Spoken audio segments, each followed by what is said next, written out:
नमस्कार दोस्तों, स्वागत है हमारे YouTube channel times academy Jaipur. और आज हम आपके सामने दोस्तों जो ये लेकर आ रहे हैं वीडियो, वो है राजस्थान के प्रमुख राजवंश और उन राजवंशों की वंशावली। ठीक है दोस्तों, तो हम अब तक जो हमारा जो पिछला वीडियो था दोस्तों, उसमें हमने लास्ट टाइम जहाँ तक छोड़ा था वो था मालदेव। और मालदेव के बारे में बेसिक इन्फॉर्मेशन, छोटी सी जानकारी, यानी कि नाम, उसके पिता का नाम और क्या क्या था, ये जानकारी हमने पिछले वीडियो में ले ली है। तो अब दोस्तों हम ज़्यादा टाइम नहीं लेते हुए अब चलते हैं आगे। तो अब क्या है दोस्तों, अब स्टार्ट करेंगे उनके युद्ध विवरण, यानी कि कौन कौन से उसने युद्ध किए और किस प्रकार से क्या क्या हुआ, वो अब यहाँ पर स्टार्ट करते हैं। दोस्तों मालदेव ने गांगदेव की हत्या की थी, ये मैंने पिछले वीडियो में बताया था। उसके बाद क्योंकि जो गांगदेव है वो नशे का आदी था, और नशे का आदी होने के कारण उसने अपने लगभग सारे क्षेत्रों को, केवल किसको, सोजत को और जोधपुर को छोड़कर सारे के सारे जितने भी आसपास के क्षेत्र हैं उनको क्या गवा चुका था। और इसी कारण मालदेव ने किसकी हत्या की, गांगदेव की। और अब फिर उसके बाद एक शासक, अगला शासक कौन बनता है, मालदेव। और मालदेव इस कारण कौन सा क्या बन गया था, प्रथम राठौड़ों का प्रथम पितृहंता बन चुका था। तो अब चलते हैं दोस्तों आगे की तरफ। तो देखो आप, सबसे पहले तो मैं आपको बता दूं कि 3-4 ऐसे क्षेत्र हैं जहां पर मालदेव ने क्या किया है दोस्तों, मालदेव ने अधिकार वापस से किया है। तो सबसे पहले देखते हैं सिवाना बाड़मेर। सबसे पहले देखते हैं सिवाना बाड़मेर, ये हो गया दोस्तों सिवाना। तो सिवाना कहाँ है दोस्तों, बाड़मेर में। और इसके ऊपर कौन अधिकार कर रखा था, डूंगर सिंह। तो इसको आप याद रखना, ये सीधे के सीधे वहाँ क्वेश्चन आते हैं। 4 ऑप्शन 5 ऑप्शन आ जाएंगे दोस्तों, जो ये 4-5 लिखाऊंगा उनको देखना, आप गौर करना इन पे, क्या क्या, डूंगर सिंह। और डूंगर सिंह को कब पराजित किया दोस्तों उसने, 1538 में पराजित। ये थोड़ा इंपॉर्टेंट क्वेश्चन है दोस्तों, सन याद रखने की इतनी कोई जरूरत नहीं है, लेकिन फिर भी आप रख लेना, ठीक है। फिर उसके बाद में दूसरे नंबर का जो आता है दोस्तों क्षेत्र है वो है जालोर। और जालोर में कौन बैठा है दोस्तों, सिकंदर खां। ये लो सिकंदर खां जालोर में आ गया हमारा। जालोर में कौन बैठा है दोस्तों, सिकंदर खां, इसका भी आप याद रखना। फिर उसके बाद में आता है मेड़ता। मेड़ता में कौन बैठे हैं दोस्तों, यानी कि 2 शासक बैठे हैं, कौन कौन, बीरम और जयमल। बीरम और जयमल, तो ये भी आप यहाँ लिखो। और दोस्तों अब कोर्स है, थोड़ा फटाफट खींचेंगे तो आप थोड़ा जयमल, बीरम और जयमल। दोस्तों जो चौथे नंबर का शासक है वो कौन है, वो नागौर का है। और नागौर का जो शासक है दोस्तों कौन है, महमूद खां। ठीक है दोस्तों, महमूद खां। तो नागौर का है दोस्तों महमूद खां। तो यहाँ पे लिख देता हूँ दोस्तों, ये हो गया नागौर का। और नागौर में कौन है दोस्तों,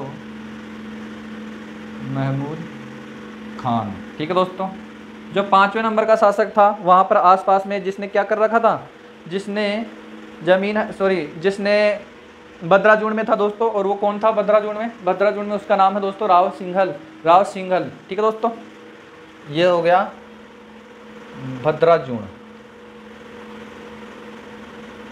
तो भद्राजूण में कौन था दोस्तों, राव सिंघल, ये हो गए। अब दोस्तों मेन क्वेश्चन, इंपॉर्टेंट क्वेश्चन क्या आता है, इंपॉर्टेंट क्वेश्चन ये नहीं आएगा कौन किसने जीता, इंपॉर्टेंट क्वेश्चन ये बनता है दोस्तों कि जो 1, 2, 3, 4 और ये 5, ये सारी की सारी जगह पहले, यानी कि गांगदेव से पहले ये सारी की सारी जगह कहाँ पर कवर होती थी, ये सारी की सारी जोधपुर के अंदर ही कवर होती थी। लेकिन गांगदेव की नशे की लत के कारण, ये सिवाना, ये जालोर, ये मेड़ता, ये नागौर और ये भद्राजूण के जितने भी क्षेत्र दोस्तों वो लुट चुके थे। और इसी कारण क्या हुआ था दोस्तों, मालदेव ने गांगदेव की हत्या की थी। ठीक है दोस्तों, तो ये हो गया दोस्तों। अब देखो अपने अधिकार क्षेत्र में इसने क्या किया, वर्दी की है, किसने, मालदेव ने। तो सिकंदर खां को हराया, डूंगर खां को हराया, बीरम और जयमल को हराया, नागौर में महमूद खां को हराया और राव सिंघल को हराया। ये तो हो गए कंप्लीट काम कि कौन कौन किस किसने हराया। अब लेकिन इसमें जो शासक है एक इम्पोर्टेंट, एक ये है बीरम। दोस्तों ये बीरम जो है, ये शासक जब शेरशाह सूरी से जब इसकी लड़ाई होती है, युद्ध होता है शेरशाह सूरी से, तो उस युद्ध में बीरम क्या देगा, शेरशाह सूरी का साथ देगा। और अब हम जो करते हैं दोस्तों, अगला इसका जो अगला टारगेट था किसका, मालदेव का अगला जो टारगेट था वो राव जेतसिंह के खिलाफ था। और राव जेतसिंह जो है दोस्तों वो बीकानेर का शासक था। तो अब क्या होता है दोस्तों, वो देखो आगे इसने, अब जो करते हैं दोस्तों आगे है राव जेतसिंह। ठीक है दोस्तों, तो अब इससे पहले एक छोटी सी बात और सुन लो, जिससे कि आपका थोड़ा क्लैरिफिकेशन अच्छा हो जाएगा, नॉर्मल सी है। ठीक है, यहाँ पर है दोस्तों दिल्ली में शासक। देखो एक छोटी सी स्टोरी है फटाफट। दिल्ली में शासक कौन है दोस्तों इस समय, हुमायूं। आ रही समझ में एकदम। और हुमायूं को युद्ध करने के लिए कौन बोलता है दोस्तों? शेरशाह सूरी। ठीक है दोस्तों, ये इस पे अटैक करता है। कौन कौन से अटैक करता है? 1539, 1540। ये हो गया दोस्तों चौसा का युद्ध। चौसा का युद्ध जो है दोस्तों ये हुआ था बिहार में एक स्थान है चौसा, वहाँ पर चौसा का युद्ध होता है दोस्तों। किस किस के बीच में? शेरशाह सूरी और हुमायूं के बीच में। ठीक है दोस्तों। फिर अगला जो युद्ध होता है दोस्तों वो होता है कन्नौज में, और कन्नौज में पूर्ण तरीके से हरा देता है कौन? शेरशाह सूरी। किसको हराता है दोस्तों? हुमायूं को हराता है। और हुमायूं यहाँ से फिर क्या करता है? यहाँ से देखो कन्नौज है यूपी में। इन दो स्थानों पे दो युद्ध होते हैं, 1539-1540 में, और चौसा में युद्ध होता है और कन्नौज में युद्ध होता है। यहाँ से ये हुमायूं दिल्ली को छोड़कर कहाँ चला जाएगा? सिंध प्रांत में। कहाँ पर दोस्तों? सिंध प्रांत में चला गया। ठीक है, ये हो गई स्टोरी, एक बीच में स्टोरी, क्योंकि ये बताना जरूरी है दोस्तों, क्योंकि फिर आपकी कन्फ्यूजन होगा। वो कन्फ्यूजन क्यों होगा वो आगे आप खुद को पता चल जाएगा कि क्यों कन्फ्यूजन होगा। तो यहाँ से आपको ये जो हुमायूं है दोस्तों दिल्ली छोड़कर कहाँ चला जाता है? सिंध प्रांत में। ठीक है दोस्तों। तो अब देखते हैं दोस्तों किस प्रकार से मालदेव अपने शासन को आगे की तरफ बढ़ा रहा है और कैसे बढ़ा रहा है। देखो यहाँ से दोस्तों फिर क्या करेगा मालदेव जो है दोस्तों, इसके बाद में जो अगला युद्ध लड़ने वाला है वो लड़ने वाला है बीकानेर का शासक, जिसका नाम है दोस्तों राव जेत सिंह। देखो अब है दोस्तों आगे किससे युद्ध लड़ेगा? राव जेत सिंह। तो यहाँ पे दोस्तों मालदेव युद्ध लड़ रहा है। किससे युद्ध लड़ रहा है दोस्तों? वर्सेज में हमारे हैं राव जेत सिंह। ठीक है, इसके सेनापति कौन कौन है मालदेव के? जेता और कुंपा, ये इसके सेनापति हैं। और राव जेत सिंह जो है वो खुद आता है, उसकी मतलब उसकी सेना के साथ में खुद संरक्षक बन के उनका खुद आता है दोस्तों। ठीक है, अब सबसे इम्पोर्टेंट बात ये होती है दोस्तों कि जो ये युद्ध है वो कौन सा युद्ध है और किस कारण से फेमस है दोस्तों। तो दोस्तों जो ये राव जेत सिंह और ये मालदेव के बीच में ये जो युद्ध होता है ये कौन सा कहाँ का शासक दोस्तों? यहाँ मैं लिख दूँ, ये कहाँ का है? बीकानेर का, और ये जोधपुर का है अपना, तो ये कन्फ्यूजन होता ना। देखो ये होता है दोस्तों महोबा का युद्ध। महोबा बोल दो, या इसी जगह को हम बोलते हैं दोस्तों क्या? साहेबा का युद्ध। महोबा का युद्ध या साहेबा का युद्ध। अगर इसकी सन की बात करें दोस्तों तो ये होता है 1542 में। ठीक है, महोबा का युद्ध हुआ, साहेबा का युद्ध हुआ 1542 ईस्वी में। अब इस युद्ध में मालदेव के ये है सेनापति जेता और कुंफा, और यहाँ पर कौन है? राव जेत सिंह खुद है। और इस युद्ध में ये क्या किया जाता है दोस्तों? ये मारा जाता है। जब ये मारा जाएगा दोस्तों राव जेत सिंह, तो अब अधिकार किसका हो जाएगा? यहाँ पे मालदेव का। कहाँ पे? बीकानेर पर अब अधिकार किसका हो जाएगा दोस्तों? मालदेव का। ठीक है, यहाँ से फिर मालदेव का अधिकार होता है। जब मालदेव का अधिकार होता है दोस्तों तो राव जेत सिंह का एक पुत्र है, क्या नाम है उसका? वो है कल्याणमल। कल्याणमल ये चला जाता है किसकी शरण में? शेरशाह की शरण में। तो ये चला गया दोस्तों कहाँ पे? शेरशाह सूरी की शरण में, की शरण में। आ रही है बात समझ में एकदम? यहाँ तक आई समझ में? अब है दोस्तों जब ये युद्ध होता है, इस युद्ध में राव जेत सिंह मारा गया, तो कल्याणमल क्या है? उसका बेटा जो है शेरशाह सूरी की शरण में चला जाता है। ठीक है, अब यहाँ से राजनीति क्या होती है दोस्तों कि जो कल्याणमल है वो किसको, यानी कि अब मतलब ये शेरशाह सूरी को क्या करता है? भड़काता रहता है। किसके खिलाफ? इसके खिलाफ ये भड़काता है दोस्तों कि ये जो मतलब वो बताता है किसको? शेरशाह सूरी को बताता है कि इसने मेरे पिताजी के साथ में ऐसे किया, तो आप इसके साथ युद्ध लड़ो और इसके जो है इसके अधिकार क्षेत्र है उनको छीन लो आप। ठीक है, अब है दोस्तों जो अगला युद्ध होने वाला है वो युद्ध होगा किस किस के बीच में? मालदेव और शेरशाह सूरी के बीच में। कारण 2-3 हैं, नॉर्मल से कारण हैं। क्या क्या हैं वो मैं आपको अभी इसी वक्त डिटेल के साथ में बता रहा हूँ क्या क्या है दोस्तों। देखो यहाँ से मैं इरेज कर देता हूँ एक बार इसको, इसका क्रम देख लेना एक बार कि ये 4-5 युद्ध जो लड़े हैं दोस्तों वो किस प्रकार से लड़े हैं, इनका एक बार स्क्रीनशॉट ले लो आप, ठीक है। तो फिर आगे चलते हैं दोस्तों।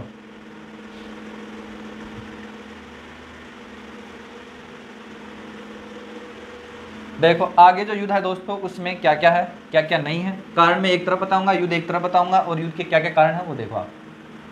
मालदेव का जो अगला युद्ध लड़ा जाएगा वो किसके खिलाफ लड़ा जाएगा दोस्तों, शेरशाह सूरी के खिलाफ, ठीक है। युद्ध के कारण में एक तरफ बताऊंगा और युद्ध कैसे हुआ वो एक तरफ बताऊंगा। देखो यहाँ से तो अपन कारण को जानेंगे इस तरफ तो, और इधर युद्ध की स्टोरी किस प्रकार से है वो देखेंगे। देखो अब है दोस्तों जो अगला युद्ध होने वाला है उस युद्ध का नाम है दोस्तों क्या, गिरी सुमेल का युद्ध। और ये युद्ध कहाँ पे होता है, देखो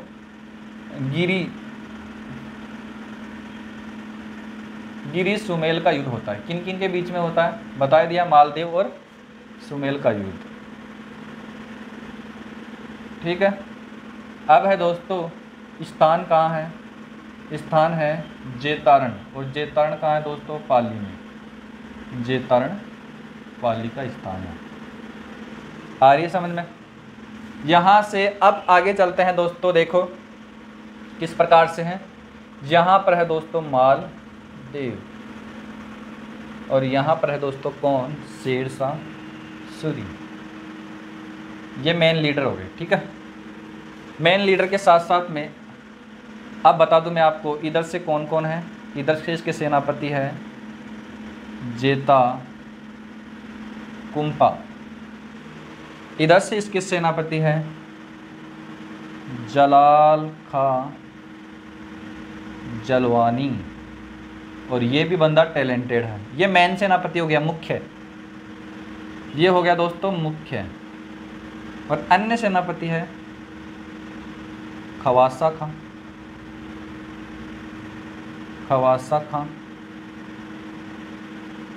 ठीक है दोस्तों।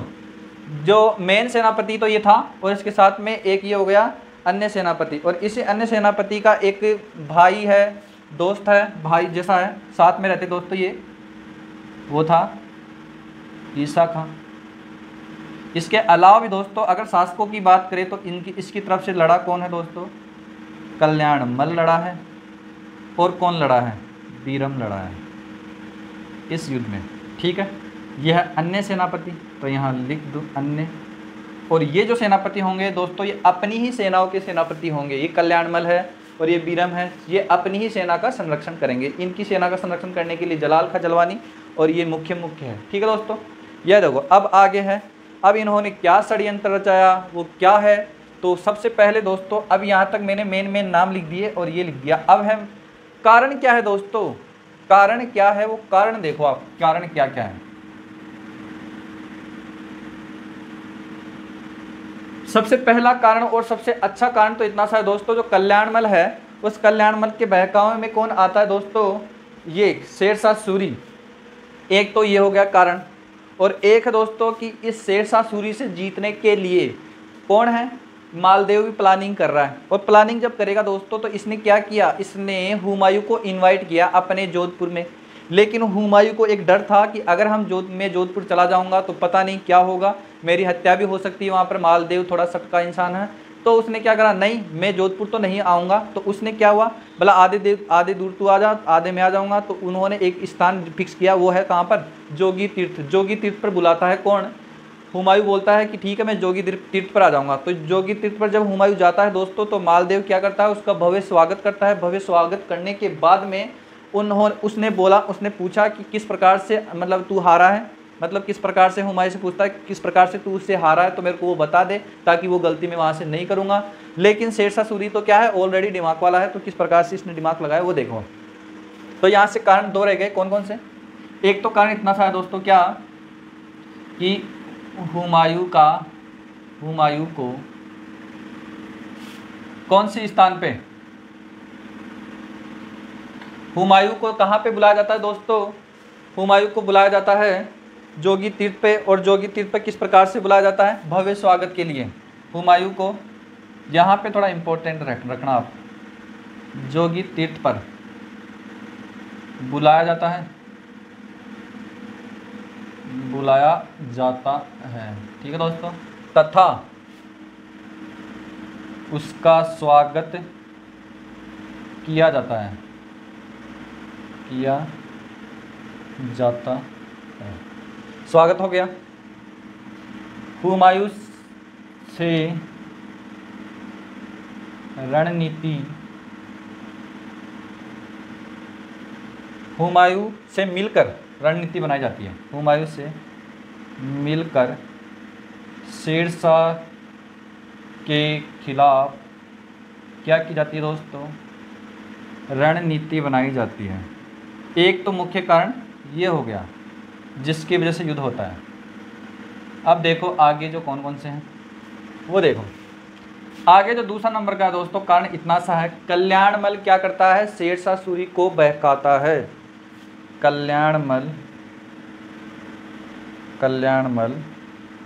शेरशाह सूरी को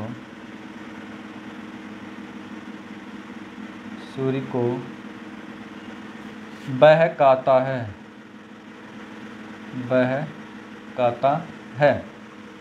ठीक है दोस्तों।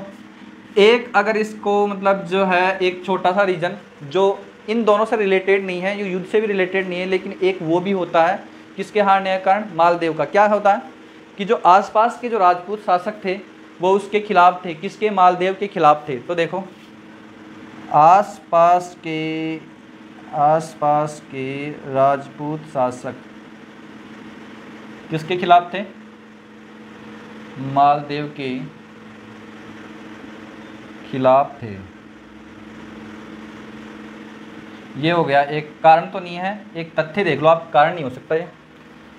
देखो यहाँ से मालदेव है। अब देखो यहाँ से शेरशाह एक दिमाग लगाता है, और दिमाग किस प्रकार से लगाता है दोस्तों? वो इस प्रकार से लगाता है कि इसने क्या किया? इसने हाजी खान नागौरी, एक वहाँ का प्रसिद्ध राइटर है यानी कि लेखक है, उसके हाथों से एक पत्र लिखवाता है, कूटनीति अपनाता है। किस प्रकार? देखो यहाँ से शेर खां का एक खास आदमी है, और वो है कौन? हाजी खान नागौरी।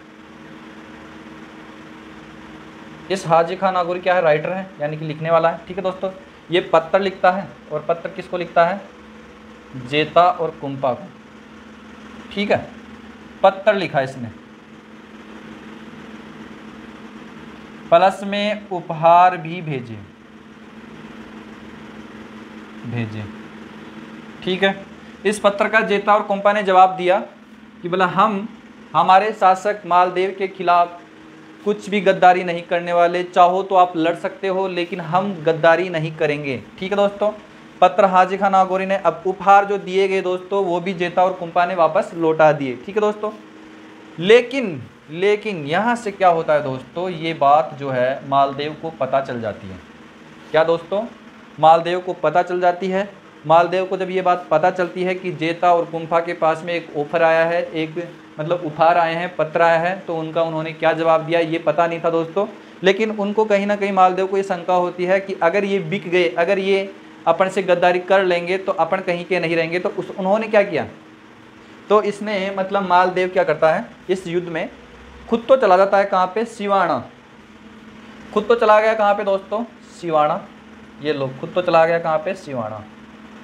और पीछे किसको छोड़ गया? जेता और कुंपा को, प्लस में सेना को भी छोड़ गया। जेता और कुंपा जो बोलते कि हम से मतलब लड़ लेंगे, तो सेना को भी साथ में छोड़ गया। जेता और कुंपा खुद चला था सिवाना। ठीक है। अब यहाँ से जेता और कुंपा की तरफ ये सेनापति है, और ये सेना इनकी, और इधर से धार खूब भयंकर लड़ाई हो रही दोस्तों, खूब तगड़ी। और लड़ाई में क्या हो रहा है? लड़ाई में जेता और कुंपा ने इतनी वीरता दिखाई दोस्तों कि एक बार तो ऐसा समय आ चुका था कि शेरशाह सूरी को भी लगने लगा था कि अपनी हार तो निश्चित है यहाँ पे। लेकिन जलाल खान ने क्या किया? जलाल खान ने एक छोटा सा दिमाग लगाया था कि कुछ सैनिकों को क्या किया था? कुछ सैनिकों को रेस्ट यानी कि क्या दे रखा था? कुछ सैनिकों को क्या था? रेस्ट दे रखा था। मतलब उनको है ना वो युद्ध में लड़े नहीं थे, मतलब कुछ सैनिक बचा के रख रखा था। कौन?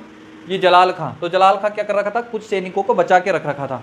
तो इसकी सेना यानी कि जेता और कुंपा की जो सेना है वो भी बुरी तरह से मतलब ऐसे थक चुकी थी। ठीक है। अब उनमें जान बचनी थी, और इधर से इनकी सेना है वो भी कुछ हद तक थक चुकी थी और काफ़ी घायल हो चुके थे, काफ़ी थक चुकी थी दोस्तों।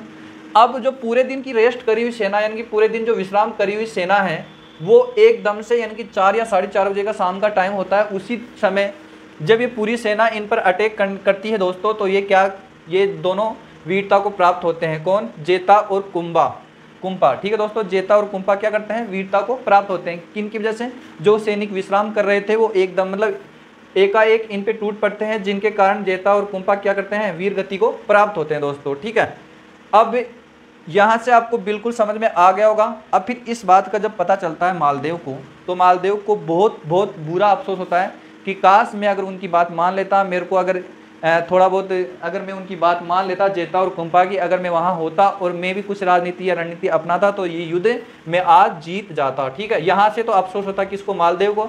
और यहाँ से अफसोस होता है किसको? शेरशाह सूरी को भी। क्या अफसोस होता है दोस्तों? कि मैंने एक मुट्ठी भर बाजरे की खातिर आज मैं पूरी हिंदुस्तान की बादशाहत को खो देता। क्या उसने ये जो बात है दोस्तों कौन सी? आज मैं मुट्ठी भर जो है बाजरे की खातिर पूरे हिंदुस्तान की बादशाहत खो देता, तो ये बात उसने एक ग्रंथ में लिखी है। और वो कौन कौन सा दोस्तों? वो देखो आप। तो सबसे पहले यहाँ तक आपको समझ में आया, फिर मैं आगे बताऊंगा कि क्या हुआ क्या नहीं हुआ। तो आप एक बार इसका स्क्रीनशॉट लेना। तो मैं इस युद्ध की डेट बताता हूँ दोस्तों, वो है 5 जनवरी 1544।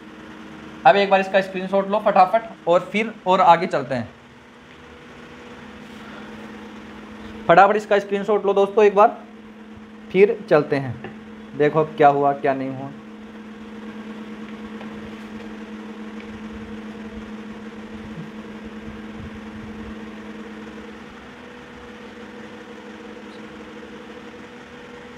लिख लिया दोस्तों? अब देखो आप, अब है दोस्तों जो ये गिरी सुमेल का युद्ध है, जो कहाँ हो रहा है? जैतारण पाली में हो रहा है। कब हो रहा है? 5 जनवरी 1544 ईस्वी में हो रहा है। किसके खिलाफ हो रहा है? शेरशाह सूरी के खिलाफ। तो फटाफट एक बार इसका रिवीजन करो। तो ये बताओ, शेरशाह के खिलाफ के जो शेरशाह सूरी है उसके साथ साथ कौन लड़ रहा है दोस्तों? उसके साथ में लड़ रहा है कल्याणमल और बीरम लड़ रहा है। बीरम कहाँ का है दोस्तों? मेड़ता का है दोस्तों। तो अब देखो आगे क्या है। अब है एक राइटर, सबसे पहले तो वो बात देख लो। अब्बास सरवनी के द्वारा क्या है दोस्तों? लिखित है। क्या है दोस्तों? तहरीक ए शेरशाह। क्या दोस्तों? तहरीक ए शेरशाही। सबसे पहले देखो ग्रंथ देखो आप, तहरीक ए अफसोस जो है वो किस प्रकार से हुआ है? तहरीक ए शेरशाही। उसमें किसने लिखा है दोस्तों? उसने ये जो बात लिखी है यानी कि अफसोस वाली बात, सबसे पहले दोस्तों इसका अब्बास सरवानी। क्या है दोस्तों? अब्बास सरवानी, ये इसका राइटर है, तहरीक ए शेरशाही।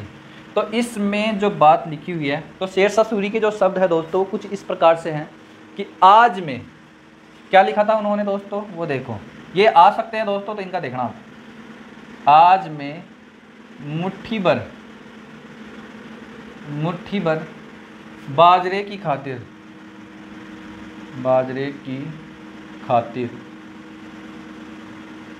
पूरी हिंदुस्तान की बादशाहत खो देता। ये फुल स्टॉप और ये dot dot dot dot dot dot Sher Shah. आई समझ में दोस्तों? क्या है? अब्बास सरवनी ने एक ग्रंथ लिखा है। ठीक है दोस्तों, वो इसके बारे में लिखा है, शेरशाह सूरी की वीरता के बारे में। तो उसमें क्या लिखा है दोस्तों? सबसे पहले तो तहरीक ए शेरशाही नाम है उसका, और उसमें लिखा है दोस्तों कि आज मैं मुट्ठी भर बाजरे की खातिर हिंदुस्तान की पूरी बादशाहत को खो देता। तो ये उसके शब्द है। ठीक है दोस्तों, ये शेरशाह सूरी ने ये कहा है। ठीक है दोस्तों, अब युद्ध हो चुका है, सारा काम हो चुका है। अब क्या क्या हुआ है वो देखो आप। सबसे पहले दोस्तों उसका एक सेनापति था, किसका? शेरशाह सूरी का। वो था कौन? खवासा खां। तो दोस्तों यहाँ पे देखो, अब जोधपुर में अटैक हुआ तो यह हार गया दोस्तों। तो मालदेव कहीं चला जाएगा, यानी कि सिवाना है दोस्तों इस समय, और सिवाना है। तो जोधपुर में कौन होगा दोस्तों? जोधपुर में शासक है वो कौन है? खवासा खां, जो कौन था दोस्तों? सेनापति था। ये जोधपुर का शासक बन गया। फिर इसके बाद में मेड़ता में कौन चला गया दोस्तों? मेड़ता में चला गया अपना बीरम। और कल्याणमल कहाँ चला गया? बीकानेर का शासक कौन बन गया दोस्तों? कल्याणमल। ये हो गए, इनको अपने अपने राज्य वापस मिल गए। ठीक है, तो यहाँ से दोस्तों, और अब देखो हिंदुस्तान का जो बादशाह है दोस्तों कौन? शेरशाह सूरी। उसने उस अपने टाइम में हिंदुस्तान के सभी राजा, जो राजपूत राजा है, उनको हरा चुका था दोस्तों, और उनको मतलब उन पर बादशाह कर लिया था दोस्तों। तो अब देखो अब क्या क्या है दोस्तों इसके बारे में। तो देखो आप यहाँ तक एक बार आप स्क्रीनशॉट ले लो इसका, फिर चलते हैं और आगे। इसकी छोटी छोटी बातें हैं 2-3, वो और लिखाने वाला हूँ। एक छोटा सा युद्ध और है, तो वो भी मैं आपको बताने वाला हूँ कौन सा है, कहाँ है। देखो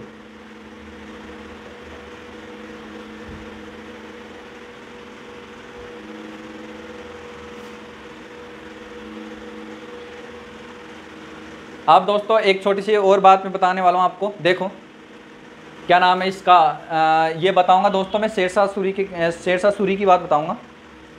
देखो यहाँ पर एक और ग्रंथ है, यहाँ लिख देता हूँ मैं, चारण साहित्य।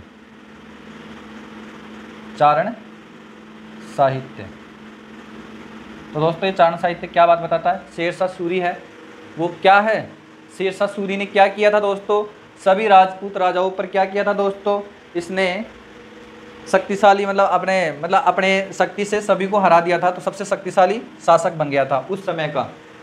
तो देखो हिंदुस्तान का सबसे शक्तिशाली शासक, जो बात लिखी हुई है वो बता रहा हूँ मैं। हिंदुस्तान का सबसे शक्तिशाली शासक कौन है, शेरशाह सूरी था। ये बात कहाँ लिखी थी दोस्तों, ये है चारण साहित्य में। ठीक है, तो इसका अब फटाफट स्क्रीनशॉट लो। इसके बाद में क्या होता है, इसके बाद में 1545 में, हालांकि 1546 में कभी कभार दिया होता है, लेकिन 1545 है वो आपको ऑप्शन में अगर पहले आ जाए तो ठीक करना है। देखो 1545 में क्या होती है दोस्तों, 1545 में ये अपना शेरशाह सूरी है, ये क्या होता है दोस्तों, शेरशाह सूरी की मौत हो जाती है, मृत्यु हो जाती है। और मृत्यु होने के बाद में जोधपुर का जो शासक है कौन है, खवासा खां, उसको जीत लेता है कौन, मालदेव। और फिर मालदेव जीतने के बाद में वापस अपना वो का वो जो पुराना स्टार्ट हो रखा था उसी को ही कंटिन्यू करता है दोस्तों। ठीक है, यहाँ से वो उसको हरा देता है, हराने के बाद में वापस वहीं से स्टार्ट हो जाता है। ठीक है दोस्तों, अब देखो लिख दूँ यहाँ से, देखो चलो इसको मिटाने के बाद लिखता हूँ फटाफट। अब 2-3 बातें और देख लो किसके बारे में, मालदेव के बारे में क्या क्या है वो देखो आप। सबसे पहले तो दोस्तों मालदेव को जो है फारसी इतिहासकार क्या बोलते हैं, फारसी इतिहासकार इसको बताते हैं दोस्तों, क्या इसको बताते हैं फरिश्ता।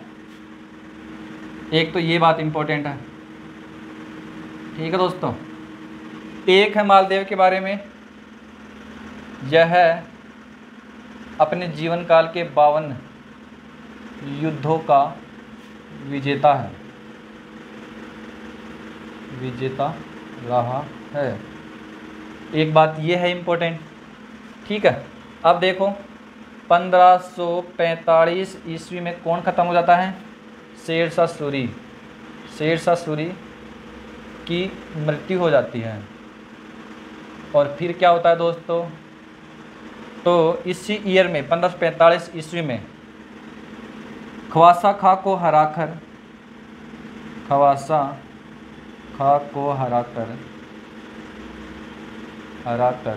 कौन शासक बन जाता है, जोधपुर, मालदेव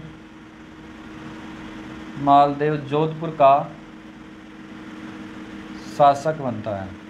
ठीक है दोस्तों, ये आ रही है समझ में।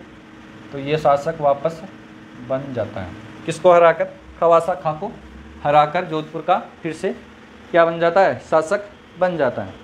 अब यहाँ से दोस्तों क्या होती है इसके बाद में लास्ट में जब इसकी मृत्यु हो जाती है किसकी, मालदेव की। तो दोस्तों मालदेव की मृत्यु के बाद में सबसे इम्पोर्टेंट बात है कि मालदेव की मृत्यु के बाद में उसकी 2 रानियाँ हैं, एक तो स्वरूप दे और एक उमा दे, जो मैंने आपको पिछली क्लास में बताया था। तो अब है दोस्तों उनके 3 पुत्र हैं, वो क्या क्या है, कौन कौन है। तो सबसे पहले देखो इसकी मृत्यु कब होती है, 1562 ईस्वी में मृत्यु होती है। देखो मृत्यु होने के बाद में क्या होता है आगे दोस्तों, उत्तराधिकारी बनाता है दोस्तों ये चंद्रसेन को। और चंद्रसेन जो है दोस्तों वो किसका पुत्र है, स्वरूप दे का पुत्र है चंद्रसेन।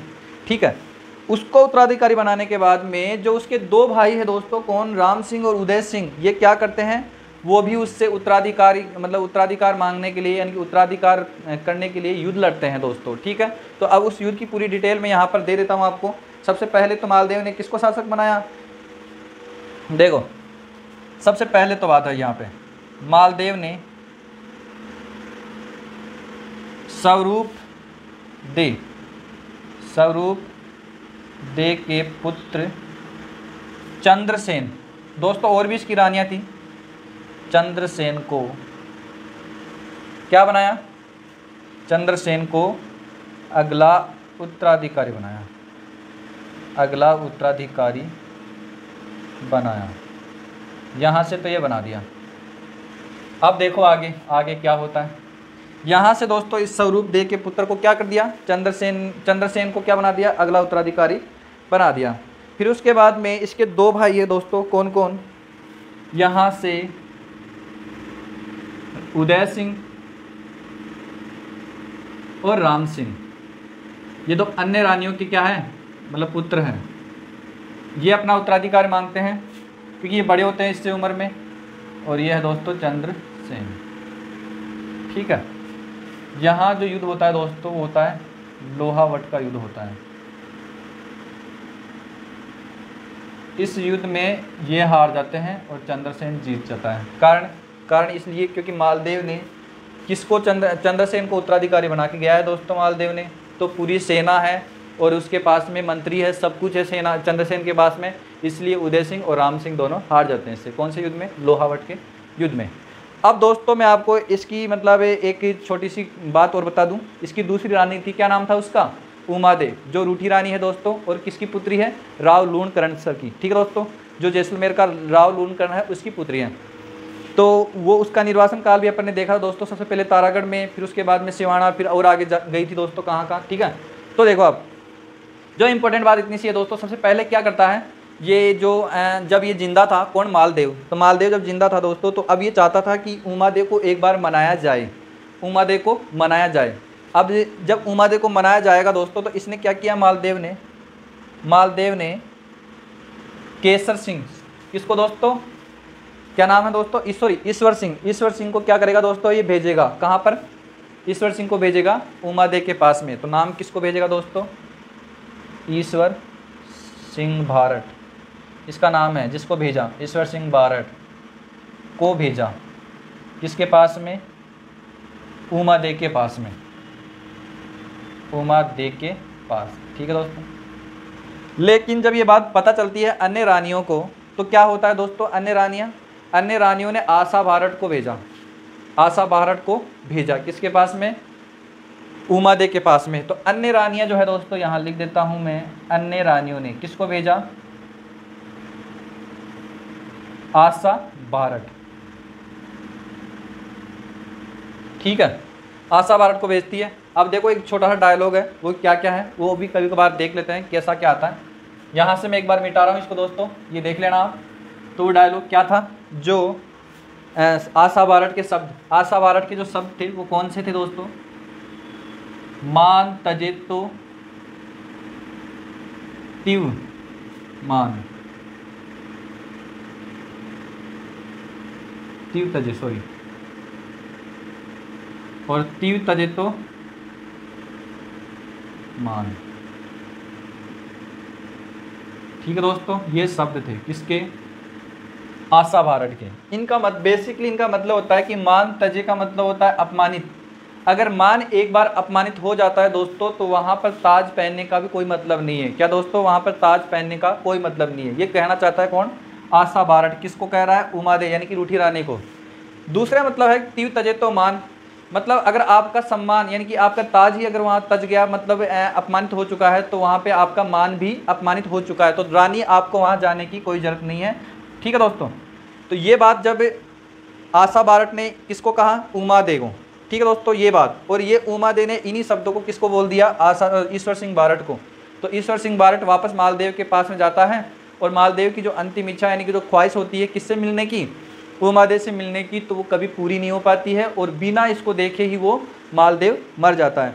ये आज तक आपकी आज की स्टोरी कंप्लीट होती है दोस्तों। अब मिलते हैं नेक्स्ट वीडियो में, और तब तक के लिए देखो सुनो, पहली इंपॉर्टेंट बात है, अगर आपको हमारा ये वीडियो बहुत अच्छा लगा है दोस्तों तो आप लाइक सब्सक्राइब करें और अपने दोस्तों में ज़्यादा से ज़्यादा इस वीडियो को शेयर करें। और दूसरी बात, हमारा जो चैनल है टाइम्स अकेडमी जयपुर जो नीचे दिया हुआ है दोस्तों, इसको आप सब्सक्राइब जरूर करें और अपने दोस्तों में ज़रूर बताएँ।